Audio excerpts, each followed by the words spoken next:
لو رحت عند الكوافير وعملتي الطريقه دي، عايز اقول لك اخليكي تعملي كده بس جوه بيتك. ايوه هقول لك على طريقه تعملي كده جوه بيتك بوصفه سهله وبسيطه تعالج شعرك من خشونه والهشام. هتجيبي معلقتين سكر اول حاجه، بعد كده معلقتين زيت جوز الهند، تمام.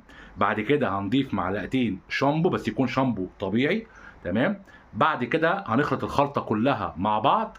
بعد كده هنضيف كوبايه ميه ونبتدي، او نص كوبايه ميه، ونبتدي نقلب الخلطه دي كلها على بعض. هنحطها على الشعر، هتعالج معايا القشره والهيشان ويتظبط معانا الشعر. بعد ما نحطها ربع ساعه نغسل على طول شعرنا، هيديها نتيجه فعلا حلوه جدا جدا جدا، ونتيجه بجد يعني هتشكرني عليها جدا. طيب لو انا مش عايز اعمل الكلام ده، عندك المنتج ده سيرم بيتحط بعد الشعر على طول، بينعم بيطر بيفرد الشعر وكمان بيطول الشعر. نتيجته برده حلوه جدا والكواليتي بتاعته كويسه، مستورد برازيلي. وعايز اقول لك ان في كميه ناس اشتروه عليه ريفيوهات قويه جدا، ناس جربت المنتج.